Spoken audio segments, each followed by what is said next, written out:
Hello दोस्तों, आप सभी का हमारे यूट्यूब चैनल जीएस का तूफान में आप सभी साथियों का स्वागत करते हैं। आइए आज आपके लिए करंट अफेयर के 50 क्वेश्चन मैं आपके सामने लेकर आया हूं। तो आइए देखते हैं 2023 के जितने भी आगामी परीक्षाएं होंगी उसमें निश्चित आपसे क्वेश्चन पूछा जाएगा। तो इसलिए क्लास को अंत तक देखिए। ये मेरी गारंटी है कि आपको पेपर में क्वेश्चन मिलेंगे इस करंट अफेयर की क्लास से। तो आइए, जो बच्चे नए जुड़ेंगे चैनल को सब्सक्राइब कर लेंगे, बेल आइकन को प्रेस करेंगे। तो आइए क्लास को स्टार्ट करते हैं और देखते हैं कि किस तरीके से आपके क्वेश्चन मिलेंगे और कितने क्वेश्चन आपको इसमें से आते हैं। आप कितना क्वेश्चन कर पाओगे ये भी आप अपने अपने आप को जांच पाओगे कि आपके 20 क्वेश्चन 25 क्वेश्चन जो भी करंट अफेयर के आपको आते होंगे आप कर पाओगे। आपको ऑप्शन भी मिलेगा, आपको अपना आंसर दिमाग में एक बार चेक करते रहना है। तो आइए स्टार्ट करते हैं। पहला क्वेश्चन के जरिए देखते हैं कि आपकी नॉलेज कैसी है। पहला ही क्वेश्चन आपसे पूछा गया है कि इंडियन ओपन बैडमिंटन 2023 में पुरुष सिंगल का खिताब किसने जीता था। ये सबसे ज़्यादा पूछा जाने वाला क्वेश्चन रहेगा आपके पेपर में, इम्पोर्टेंट करके लगाओ। इंडियन ओपन बैडमिंटन 2023 में पुरुष सिंगल का खिताब किसने जीता है। चार ऑप्शन आपको दिए हैं, लेकिन बात क्या कर रहा है, ओपन बैडमिंटन में पुरुष सिंगल की बात कर रहा है। बहुत बेहतरीन, सबसे ज्यादा पूछा जाने वाला क्वेश्चनों में से एक है। तो ये आपका हो जाता है कुरुनवत, जो आपके थाईलैंड के हैं। ऑप्शन ए आपका सही हो जाएगा। सबसे ज्यादा जरूरी है कि ये किस देश के हैं, इनका नाम क्या है। ये तीन चार चीजें आपसे पूछी जा सकती हैं। तो आपका हो गया पहले का पहला आंसर कुरलावत, जो आपके थाईलैंड के हैं। ये आपका आंसर हो गया है। देश भी आपको याद रखना है और इनके नाम भी आपको याद रखने हैं। ये आपके ओपन बैडमिंटन के खिलाड़ी हैं। कभी कभी क्वेश्चन पूछ लेता है कि ये किस से संबंधित खिलाड़ी हैं, तो आपको बताने में कोई दिक्कत नहीं होगी। आगे चलते हैं अगले क्वेश्चन की तरफ। अगला क्वेश्चन आपका है कि भारतीय वायुसेना में ने किस नाम से पूर्वोत्तर भारत के सभी प्रमुख एयरबेसों पर युद्ध अभ्यास किया है। बेहतरीन क्वेश्चन है। वायुसेना ने किस नाम से पूर्वोत्तर भारत के सभी जो प्रमुख एयरबेसों पर युद्ध अभ्यास किया है उसका नाम क्या रखा है। और इससे मिलता जुलता आपसे क्वेश्चन पूछेगा, आपके ऑप्शन भी सेट करेगा और वो आपका हो जाता है परलय।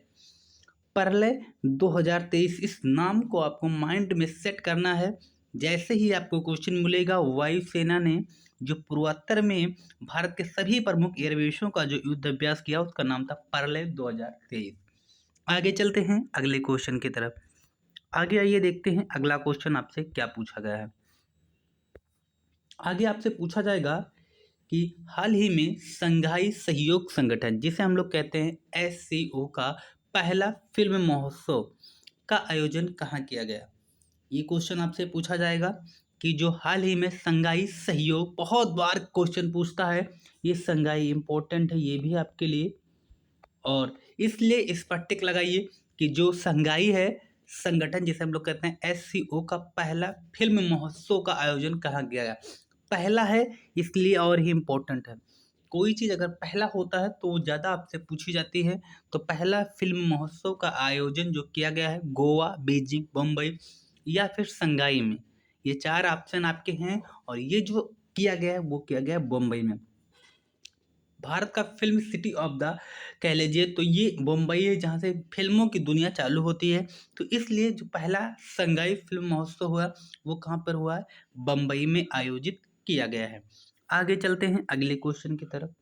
आइए देखते हैं कि आपका अगला क्वेश्चन क्या है। किस अर्धसैनिक बल ने भारत पाक अंतर्राष्ट्रीय सीमा पर सर क्रिक से गुजरात के कच्छ में गुजरात के कच्छ के रण और राजस्थान के बाड़मेर जिले तक ऑप्स अटल नामक अभ्यास आयोजित किया है। ये किसके द्वारा किया गया है। ये आपके बीएसएफ के द्वारा किया गया, बीएसएफ के द्वारा किया गया, या फिर सीआरपीएफ के द्वारा किया गया, या फिर एसएसएफ के द्वारा किया गया, या फिर आईटीबीपी के द्वारा किया गया है। ये चार आपके ऑप्शन है और इसमें जो आपका आंसर हो जाता है वो किया गया है बीएसएफ के द्वारा किया गया। ठीक है, किसके द्वारा किया गया है? बीएसएफ के द्वारा किया गया है। आगे चलते हैं अगले क्वेश्चन की तरफ। अगला क्वेश्चन आपका है,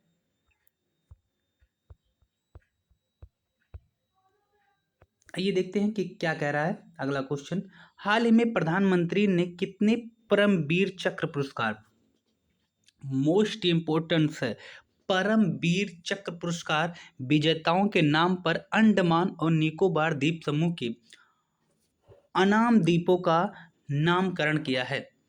बहुत ही अच्छा क्वेश्चन है कि किसने परमवीर चक्र पुरस्कार विजेताओं के नाम पर अंडमान और निकोबार द्वीप समूह के अनाम द्वीपों का नामकरण किया है? तो वहां पर एक नामकरण किया गया है, जो जिनको क्या दिया गया है, वीर चक्र पुरस्कार दिया गया है, उनके लिए एक अंडमान निकोबार द्वीप समूह में एक अनाम द्वीपों का जो है वो नामकरण किया गया है।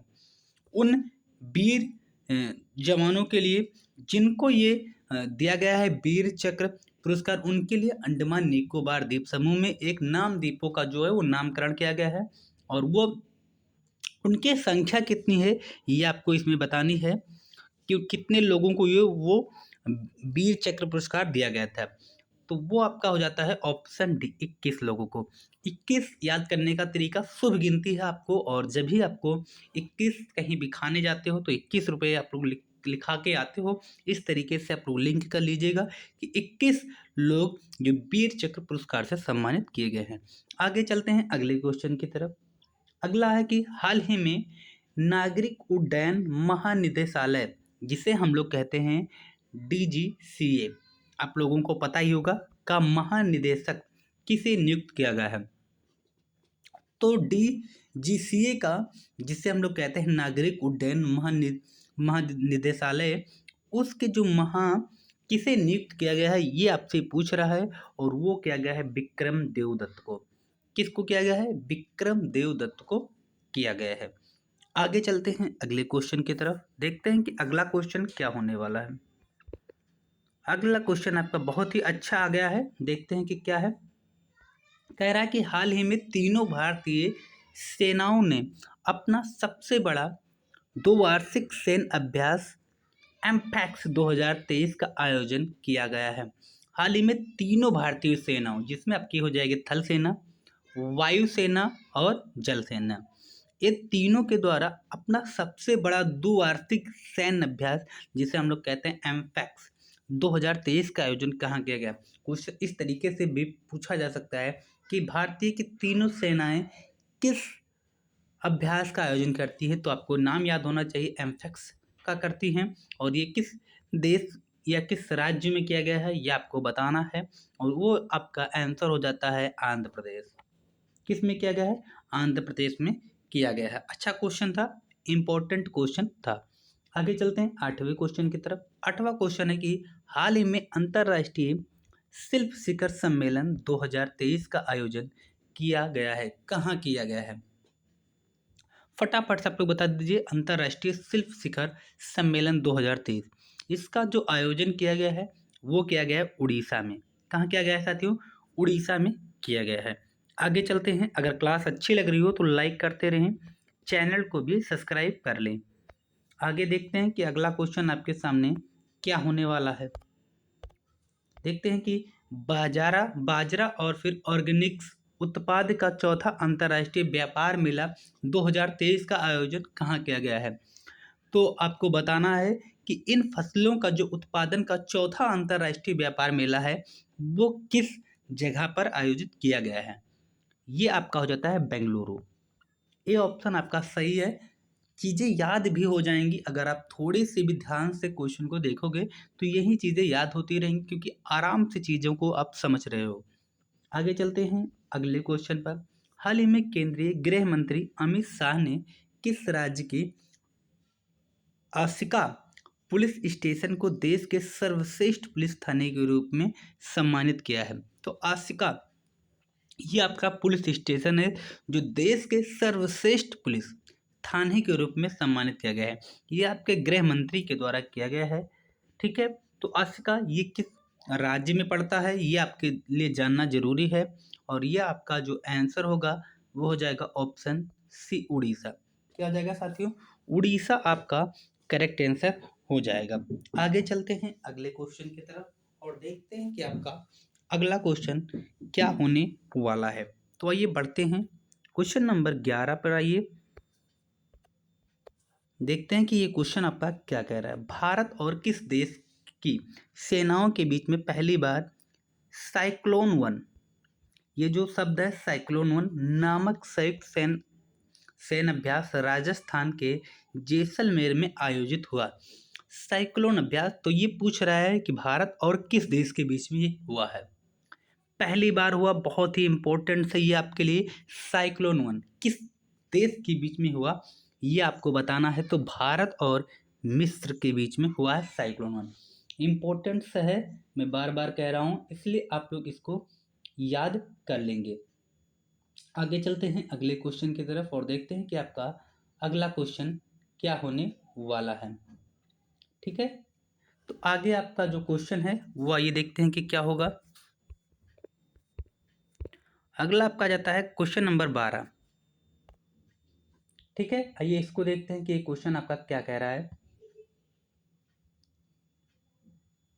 ये कह रहा है भारत के 74वें गणतंत्र दिवस, वेरी वेरी इंपॉर्टेंट, ये आपका तो क्वेश्चन आना तय है। भारत के 74वें गणतंत्र दिवस समारोह 2023 के मुख्य अतिथि अब्दे फतेह अल सीसी किस देश के राष्ट्रपति थे। बहुत ही अच्छा क्वेश्चन है। सीसी करके अगर आप लोग याद करोगे तो याद हो जाएगा। क्या क्या थे मुख्य अतिथि, कौन थे, सी और सी। ये किस देश के थे ये आपको बताना है और वो आपका हो जाता है मिस्र के थे। तो क्वेश्चन पूछेगा कि कहाँ किस देश के आए थे, तो मिस्र के आए थे। क्या नाम था उनका, तो सीसी आप याद कर लेंगे। आप भूलोगे नहीं अगर ऐसे याद करोगे कि सीसी आए थे भारत में मुख्य अतिथि गणतंत्र दिवस 74वें गणतंत्र दिवस के रूप में।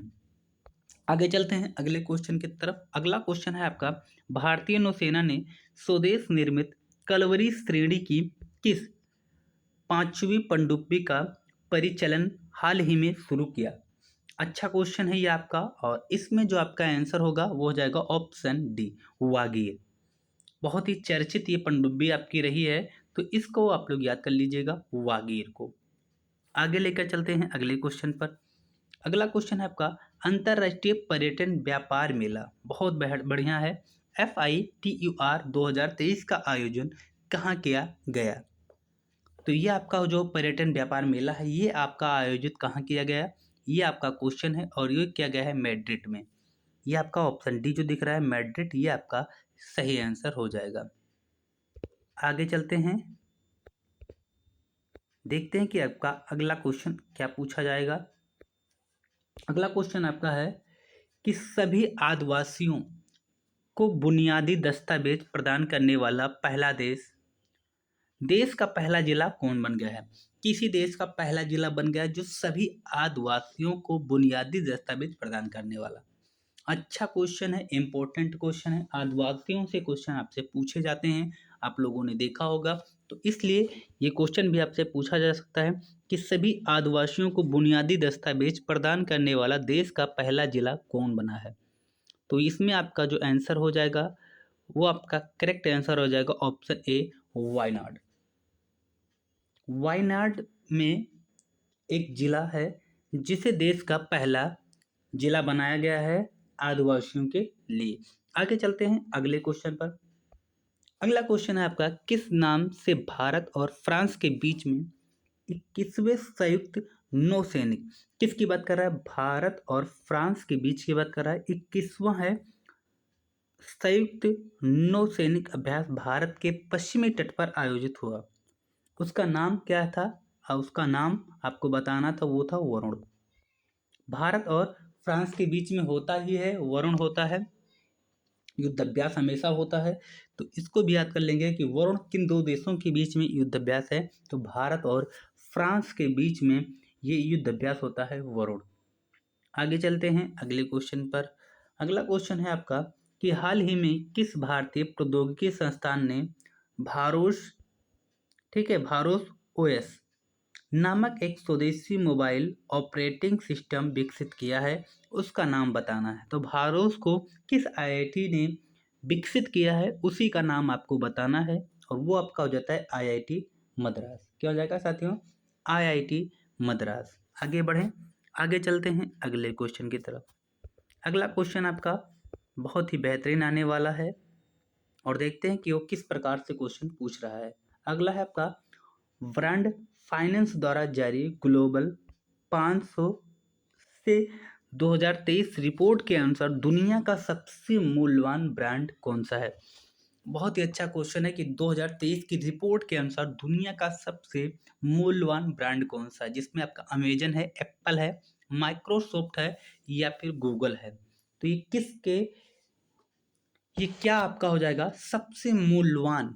तो सबसे मूल्यवान जो आपका है वो है अमेजन। ए ऑप्शन आपका सही हो जाएगा। ये दुनिया का सबसे मूल्यवान ब्रांड बन गया है। आगे चलते हैं अगले क्वेश्चन की तरफ। अगला क्वेश्चन है आपका कि हाल ही में जारी 145 देशों की शक्तिशाली सेनाओं की सूची में ग्लोबल फायर पावर, ये शब्द को देख लीजिए, global fire power metric state index 2023 में भारत को किस स्थान पर रखा गया है? सीधा शब्दों में समझ लीजिए तो global fire power index, global fire power index में भारत का स्थान क्या है, ये आपसे क्वेश्चन पूछ रहा है। और इसमें आपका जो आंसर है वो है चौथा। स्थित है भारत चौथे स्थान पर, आपको पहले भी था और इस बार भी चौथे स्थान पर बना हुआ है। आगे चलते हैं। अच्छा, ये क्वेश्चन है आपसे पूछा जा सकता है, फायर पावर इंडेक्स में भारत की रैंकिंग। आगे चलते हैं अगले क्वेश्चन की तरफ। अगला क्वेश्चन आपका है, इसको पहले देख लेते हैं। हाल ही में सभी सरकारी और प्रशासनिक सेवाएं पूरी तरह से ई गवर्नेंस मोड में शिफ्ट होने वाला पहला भारतीय केंद्र शासित प्रदेश कौन बन गया है? छोटा सा क्वेश्चन है, इसको आप करके आगे बढ़ेंगे। जम्मू और कश्मीर। आगे चलते हैं और बेहतरीन जो आपसे क्वेश्चन पूछे जाएंगे उस पर आइए चर्चा करते हैं। देखते हैं कि क्वेश्चन क्या कह रहा है। हाल ही में किस देश में बल्लेबाज हाशिम अमला ने क्रिकेट के सभी प्रारूपों से संन्यास ले लिया? हाशिम अमला जो वनडे और टेस्ट के बेहतरीन बल्लेबाजों में इनका नाम लिया जाता है, और ये किस देश के थे तो आपको पता ही होगा कि उनका जो नाम था वो था दक्षिण अफ्रीका से। इन्होंने अब संन्यास ले लिया है, तो इस नाम को आपको याद रखना है। हाशिम अमला जो किस देश के खिलाड़ी हैं? दक्षिण अफ्रीका के खिलाड़ी हैं, और इन्होंने अब संन्यास ले लिया है सभी सभी प्रारूपों से। वनडे हो, टेस्ट हो, टी20 हो, अभी क्रिकेट नहीं खेलेंगे, ये इनका संन्यास ले लिया है। आगे चलते हैं अगले क्वेश्चन पर। अगला क्वेश्चन है 22 नंबर। किस देश में पहली बार किस राज्य सरकार ने 18 साल से अधिक उम्र की छात्राओं को 60 दिनों के मासिक धर्म और पितृत्व अवकाश की अनुमति दी है? बहुत ही अच्छा है ये आपका क्वेश्चन, जो 18 साल से अधिक उम्र की छात्राओं को 60 दिनों के मासिक धर्म की जो अनुमति अवकाश की दी जाती है, वो आपसे क्वेश्चन कर रहा है कि किस राज्य में किया गया है, तो वो राज्य का नाम हो जाता है केरल। ठीक है, आगे चलते हैं अगले क्वेश्चन की तरफ। आइए देखते हैं कि आपका अगला क्वेश्चन क्या है। चैनल को सब्सक्राइब कर लें, जिससे आपका छोटी क्लास में अच्छे करंट अफेयर, अच्छे स्टैटिक जीके और अच्छे जीएस की क्लास आपकी मिलती रहती है। हाल ही में पहली बार भारतीय मूल के किस राजनेता ने अमेरिकी राज्य मेरीलैंड के लेफ्टिनेंट गवर्नर बने हैं? ये आपको बताना है, लेफ्टिनेंट गवर्नर। तो वो आपके आंसर हो जाएगा ऑप्शन सी, अरुणा मिलर। ये आपका करेक्ट आंसर हो जाएगा। आगे चलते हैं अगले क्वेश्चन की तरफ। अगला क्वेश्चन आइए देखते हैं कि क्या है आपका। बहुत ही बेहतरीन क्वेश्चन आ गया है आपका सामने, जो आपसे क्वेश्चन पूछे जाने की संभावना बनाएगा। हाल ही में उपराष्ट्रीय सुरक्षा सलाहकार कौन है? भारत के उपराष्ट्रीय सुरक्षा सलाहकार आपको पता ही होगा ये कौन बने हैं। उनका नाम क्या है? उनका नाम है पंकज कुमार सिंह। क्या है साथियों?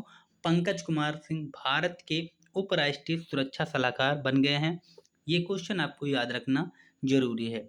आगे चलते हैं अगले क्वेश्चन की तरफ। अगला है, भारत के किस फार्मर कंपनी ने स्तन कैंसर चिकित्सा के लिए फार्मोसिलेबल नामक दुनिया की पहली जेनेरिक टैबलेट लॉन्च किया है? बहुत ही अच्छा क्वेश्चन है। कैंसर की चिकित्सा के लिए ये बनाई गई है जेनेरिक टैबलेट, ठीक है। इसका नाम है पहली जेनेरिक टैबलेट जो लॉन्च किया गया है वो आपको बताना है। और उसका जो आपका इसमें आंसर होगा वो होगा SSN लैब्स, SS लैब, ठीक है। MSN लैब है, ठीक है। SMSN lab. इस शब्द को थोड़ा सा आप लोग 2 बार देख लीजिए जिससे आपके जो डाउट्स हैं वो क्लियर हो जाए। आगे चलते हैं अगले क्वेश्चन की तरफ। अगला क्वेश्चन आपका आने वाला है क्वेश्चन नंबर 26। अच्छा क्वेश्चन है आपके लिए और नंबर दिलाने वाला क्वेश्चन है। भारत और किस देश के संयुक्त उद्यम द्वारा उत्तर प्रदेश के अमेठी में कलासिन कोक AK 223 अलर्ट राइफलों का निर्माण शुरू किया गया है? तो सीधे शब्दों में समझ लीजिए तो AK 203 अलर्ट जो राइफलों का निर्माण शुरू हुआ है इसको आपको बताना है किस देश ने चालू किया। जापान, रूस, फ्रांस या फिर अमेरिका। AK 203, तो ये आपका जो शुरू किया गया है उस देश का नाम बताना है और वो आपका हो जाता है रूस। AK 203 किसके द्वारा शुरू किया गया है? ये आपका रूस के द्वारा चालू किया गया है। आगे देखते हैं अगले क्वेश्चन पर। अगला क्वेश्चन है आपका, हाल ही में विश्व आर्थिक मंच जिसे हम लोग कहते हैं WEF ने भारत में किस शहर को चौथी औद्योगिक क्रांति केंद्र C4IR के लिए चयन किया है? वाराणसी, हम्पी, कोच्चि या फिर हैदराबाद? तो ये जो विश्व आर्थिक मंच है जिसे हम लोग कहते हैं WEF ने भारत के किस शहर को चौथी औद्योगिक क्रांति केंद्र के रूप में चयनित किया है? बहुत ही अच्छा क्वेश्चन है। ये विश्व आर्थिक मंच ने इसको किया है। उस देश का, उस राज्य का आपको नाम बताना है और वो आपका हो जाता है ऑप्शन डी हैदराबाद। क्या हो जाएगा? हैदराबाद आपका करेक्ट आंसर हो जाएगा। आगे चलते हैं अगले क्वेश्चन की तरफ। आइए देखते हैं कि आपका अगला क्वेश्चन क्या होगा। अगला क्वेश्चन आपका है कि संयुक्त राष्ट्र सुरक्षा परिषद जिसे हम लोग कहते हैं UNSC ने हाल ही में किस पाकिस्तानी आतंकी को वैश्विक आतंकवादी घोषित किया है? तो ये आपका संयुक्त राष्ट्र सुरक्षा परिषद कर सकता है, किसी भी व्यक्ति को ये आपका आतंकवादी घोषित कर सकता है। UNSC के द्वारा किया जा सकता है। तो वो आपका उसका नाम बताना है कि वो क्या हो जाएगा। उसका नाम आपका है ऑप्शन सी, अब्दुल रहमान मक्की को ये किया गया है। आगे चलते हैं अगले क्वेश्चन की तरफ। अगला है, विदेशी धरती पर आयोजित किसी भी हवाई युद्धाभ्यास में भाग लेने वाले देश की पहली महिला पायलट कौन बनी है? देखिए शब्द को पहचानिए, क्वेश्चन कैसे पूछ रहा है इसको समझिए। विदेशी धरती पर, भारत की बात करने विदेशी धरती पर आयोजित किसी भी हवाई युद्धाभ्यास में किसी दूसरे देश में ये युद्ध हुआ है जिसमें भाग लेने वाली देश की पहली महिला पायलट कौन बन गई है? तो क्वेश्चन ये पूछा जाएगा जिसमें आपका हो जाएगा अवनी चतुर्वेदी। ये शब्द आपको याद रखने हैं, क्या हो जाएगा? अवनी चतुर्वेदी। तो ये आप कभी नहीं भूलोगे। जो हवाई युद्धाभ्यास में भाग लेने वाले देश की पहली महिला बन गई है वो बन गई है अवनी चतुर्वेदी। आगे चलते हैं अगले क्वेश्चन की तरफ। आइए देखते हैं कि आपका अगला क्वेश्चन क्या पूछा जाएगा। अगला है आपका कि जो 15 जनवरी 2023 में 75वें सेना दिवस के उपलक्ष्य में पहली बार दिल्ली के बाहर परेड का आयोजन कहाँ किया गया था? बहुत ही अच्छा क्वेश्चन है। 15 जनवरी 2023 को जो 75वें सेना दिवस के रूप में आपको 15 जनवरी, पहली बात तो ये होता है कि 15 जनवरी को थल सेना दिवस होता है और थल सेना दिवस के उपलक्ष्य में पहली बार दिल्ली से बाहर परेड का आयोजन कहाँ किया गया था? अच्छा क्वेश्चन है। वो आपका हो जाएगा बेंगलुरु में किया गया था। कहाँ किया गया था साथियों? बेंगलुरु में ये आयोजन किया गया था। आगे चलते हैं अगले क्वेश्चन की तरफ। अगला क्वेश्चन आपका है कि किस देश की आर बने गैब्रियल ने मिस यूनिवर्स 2022 का खिताब जीता था? बहुत ही अच्छा क्वेश्चन है, आपको पता ही था, वो थी अमेरिका की। ठीक है, तो इस तरीके से क्वेश्चन आपको पढ़ने हैं और ज़्यादा से ज़्यादा क्वेश्चन आपको करने हैं। हाल ही में केरल का कौन सा जिला देश का पहला संविधान संरक्षण जिला बना है? तो फटाफट से बता दीजिए, केरल की बात कर रहा है और केरल में ये चीज़ें की गई है, वो आपका हो जाता है ऑप्शन बी। आगे चलते हैं और आगे चलने से पहले आपके लिए यहीं तक क्वेश्चन को करते हैं। 32 क्वेश्चन आपके लिए अनेबल रहेंगे, तो इस 32 क्वेश्चन को आप लोग पढ़ लीजिए, जिससे आपके जो सेकंड पार्ट आए वो आपको पढ़ने में आसानी होगी, जिससे धीरे धीरे आपके जो करंट अफेयर की लेवल है वो अच्छी होती रहे। इसमें आपको बहुत सारी अच्छी क्वेश्चन मिले हैं, तो प्लीज़ चैनल को सब्सक्राइब करें और वीडियो को ज़्यादा से ज़्यादा शेयर करें। फिर मिलते हैं नेक्स्ट वीडियो में नेक्स्ट टॉपिक के साथ में। तब तक के लिए आप सभी के लिए इस क्लास के महत्व को समझिएगा, ज़रूर आपके पेपर में इस क्लास से क्वेश्चन आएंगे। फिर मिलते हैं नेक्स्ट वीडियो में नेक्स्ट करंट अफेयर के साथ में।